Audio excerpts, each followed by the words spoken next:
Hello, Papoki here, and welcome to a presentation on all the Hunter Edge of Fate builds I am going to be getting when the Edge of Fate releases. Let's begin.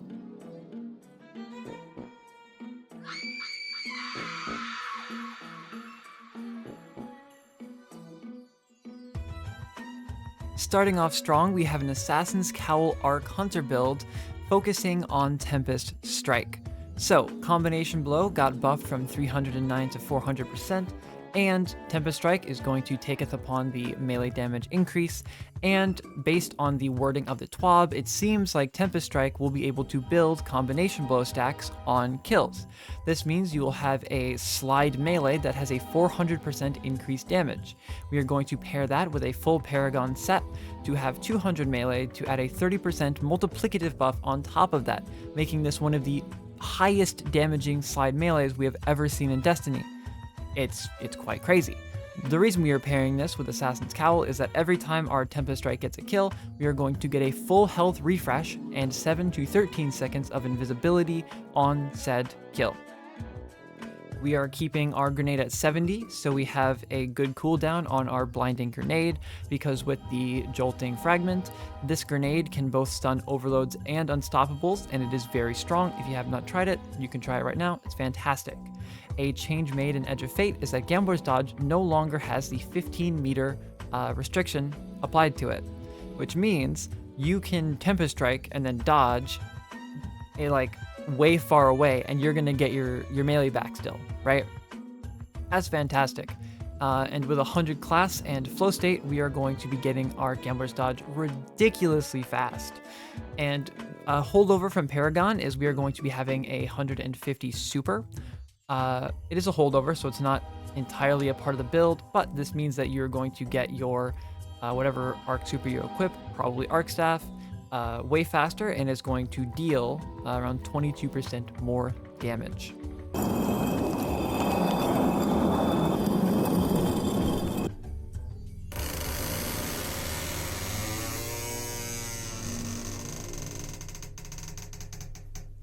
Next up, we have my child, my baby. I believe this is going to be one of the strongest and a little bit complicated Hunter builds in Destiny's history, and it releases with the Edge of Fate.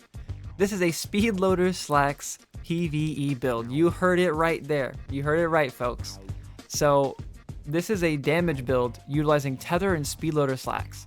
What they changed to Speedloader Slacks is they made it to where dodging at all reloads all of your weapons. That used to be on Dragon Shadow, now it is on Speedloader. Also, dealing damage gives you back your class ability.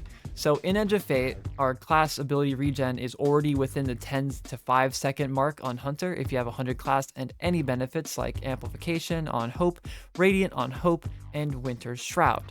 So with Speedloader Slacks, you're going to be dodging maybe even every 3 to 5 seconds, and this is going to stack up a Luna Factions like buff to you and your allies within 15 meters of you. And because of this, we are going to be going into Tether. This is a full support Hunter build. So we have Tether, 30% debuff for our entire team. Because we have 200 in the weapon stat, we're going to have even more reload and handling, 15% minor and major damage, 10% more minor and major damage on heavies, a really important one, a 100% increase to the ammo generation bar. This means that you are going to be generating a ton of ammo for you and your allies. So not only are you going to be giving your allies Luna Factions and a debuff, you're going to be giving them more ammo before boss. Then, because we are having our weapon stat all the way up top, we are going to be running 2 surge mods and 1 font. The reason we are doing that is, sure, having 3 fonts is going to give us 2% more heavy damage, but because we have a font there, that is going to increase our special and primary damage up to around a 32% buff. Meaning, if you're using DPS with Augur or other things, it is just going to be way better than running 3 surges. Because the reload of all your weapons is not a marksman dodge specific thing, you can run Gambler's Dodge and get your weapon reloads at the same time. So we have our melee stat at 70, our class at 140. This means that we can do our classic melee dodge, like crazy. And the entire time we're doing this, we are increasing our whole team's DPS just by existing. You can give your team amplification through Ascension, and because the class is at 140, you're going to get a 16 HP overshield every time you do dodge. So this is crazy. This is wild. It's wacky. This is one of the strongest builds that's probably going to exist, though it is quite complicated to set up and utilize. There is a chance of using the last discipline armor set. The set bonus says as follows. Final blows with primary ammo weapons grant your primary ammo weapons temporarily increase reload speed. This is going to stack on the 10% from the weapon stat, and it's going to stack on the 50 reload speed plus a 0.83 times scalar on Speedloader slacks. So your reload speed is going to be the fastest we've ever seen aside from LMG bugs in Destiny 1. And then we can have the 4-piece power loader where picking up an orb of power grants special ammo progress. So every single double kill, which we're going to get often because our weapons are going to deal so much damage, is going to proc the siphon, which is going to give us an orb. We also have Reaper on, which means whenever we dodge, we're going to get a kill, we're going to get an orb. And because we're dodging so often, we are going to get a lot of orbs. Add this with the fact that we are getting 100% ammo chance with the weapon stat. We are going to be generating a ton of ammo. We're going to give our allies Lunafaction. We're going to have a debuff. And we are going to be able to keep up with DPS with the entire fire team, even though we do not have Celestial or, another damage exotic. Anyways, let's keep going.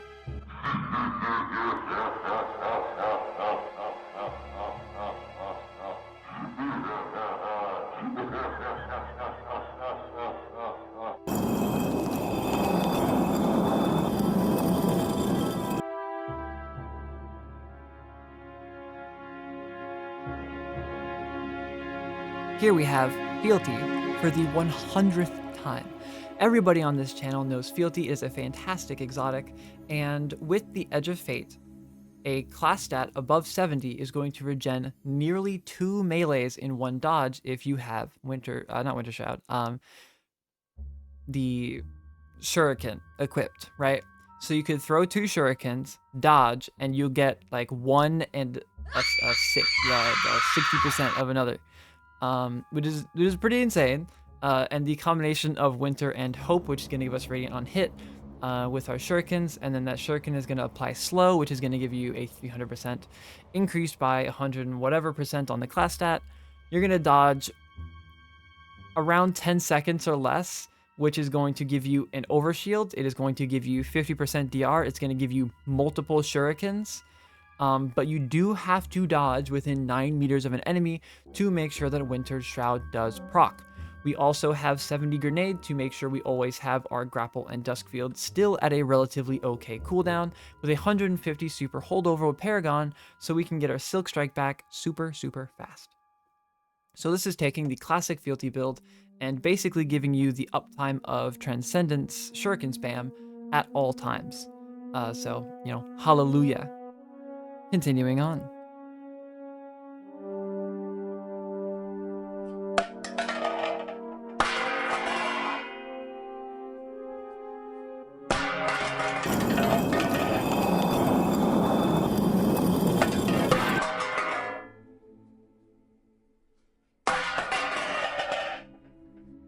Welcome to the solar side of life. So, Ophidia's Faith is going from a 100% melee damage buff to a 200% melee damage buff. It was never multiplicative before, so it is just getting a 2 times damage increase. Fantastic. We are going to be using this with a 200 melee stat for a 30% multiplicative buff. And with 100 class and singeing, you're going to get your dodge back ridiculously quick. I'm talking... So, Ophidia's Faith, right? You can regenerate, you can refresh the cooldown of it just by dodging. So there's a really high chance that you can loop Ophidia's Faith and your knives without needing to kill anything. You kill 3 enemies with your knife trick, and then past that point, as long as you get a hit to proc singeing, because you no longer need to be within 15 meters to proc Gambler's Dodge, you can just throw 2 knives, dodge, throw 2 knives, dodge, throw 2 knives, dodge, and it's going to refresh it even without, needing to get a kill. So you could delete a champion just by going knife, knife, dodge, knife, knife, dodge, and you can just keep that going the whole time while you have a over 200% melee damage buff. We are going to have 85 grenade, so we still have a healing nade, so we can do Resto Empyrean. 150 super because we are again on Paragon. Solar Hunter supers suck. So this is just going to make them suck less, but they still suck. And the last thing is, please give Hunter a third solar aspect. Gunpowder Gamble is a Psyop battleground. I want 15 reload. I want 15 handling on a dodge. Words spoken by the mentally deranged. That's all I have to say. Solar Hunter with Ophidia is going to be crazy, but Solar Hunter currently has get knife back on kill, and all the other aspects do nothing. They're pointless. So, you know, if a change comes around and Solar Hunter aspects are actually given perks, this is going to be way better than it already is. So let us continue.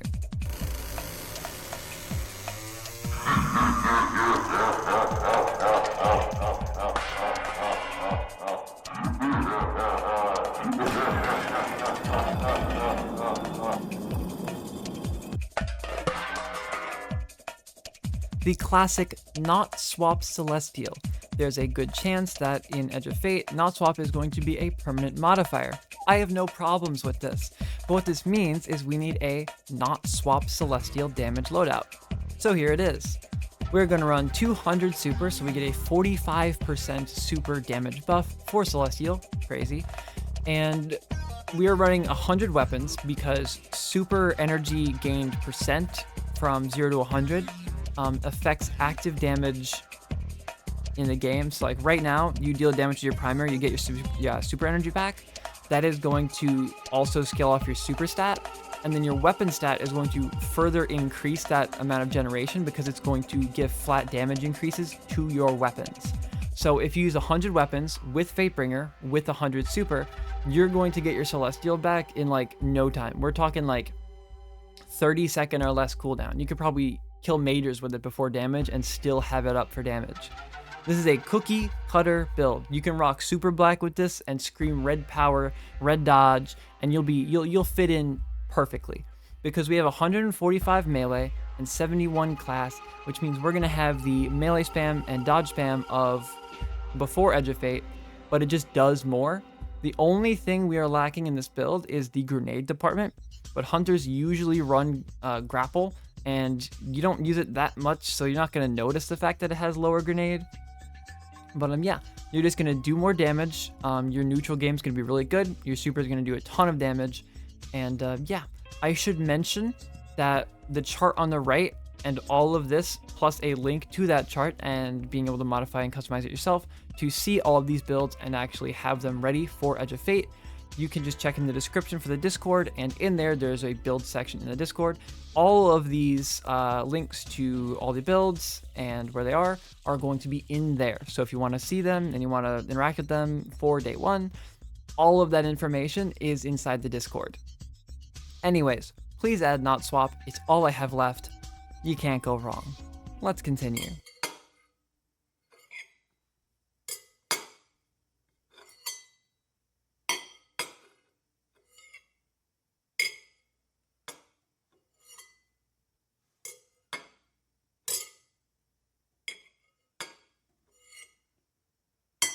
And here are the dishonorable mentions. These are things that are gonna be alright, but aren't gonna be that crazy. First up, we have Moirai. This thing is not that spicy. It boils down to your tangle is a landmine. You want to avoid it as much as possible. But if you do that, and your threaded spike just hits enemies and not a tangle, you're going to get your threaded spike back in just 3 hits on an enemy. Which means you could throw it, catch it, throw it, catch it, throw it, catch it, and as long as it hits 3 enemies, you have it forever. You can use it as your primary, you can have triple firepowers or heavy-handeds and go absolutely crazy. Next up is Renewal Grasps. You can run this with 100 Grenade and the Fragment on Stasis Whisper of Shards. You can run this with the Whisper that gives you Grenade energy back on taking damage, and you should be able to have a renewal nade always up, and you should never have any downtime for the 50% DR from stasis shards, right? Next up is Mothkeeper's Wraps. With 100 grenade, these things are going to have a 20-second cooldown. 20-second cooldown. And if you bump that up to 200 grenade, they're going to do 65% increased damage. So is it going to be niche still? Yeah. Is it going to be better than it is right now? Yeah. Next up, starter scales. This one's a no-brainer. Starter scales doubles the super gen from orbs, and it gives you a 70% increase in super damage. If you rock 200 in the super stat, you can increase that by another 45%, and you can get even more super regen on orbs. This is for like if you want to run the Tempest Strike build or the solar build for damage with like Blade Barrage and Gathering Storm. I don't know why you would, but if you did, it'd be alright.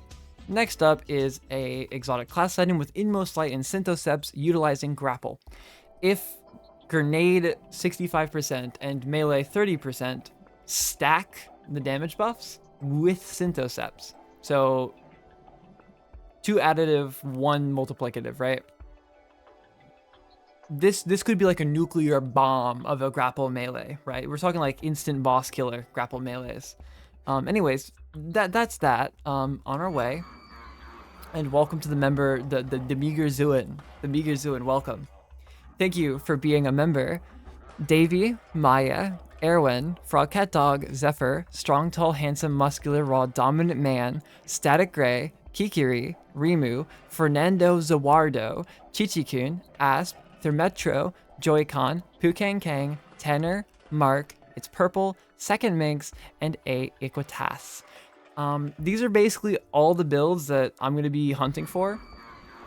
In the Discord, there's going to be a link, and it's going to have every single resource you need for this. So if you want to modify it, you want to see how the stats work, you can check it all right there, and you can have it planned out for when Edge of Fate drops.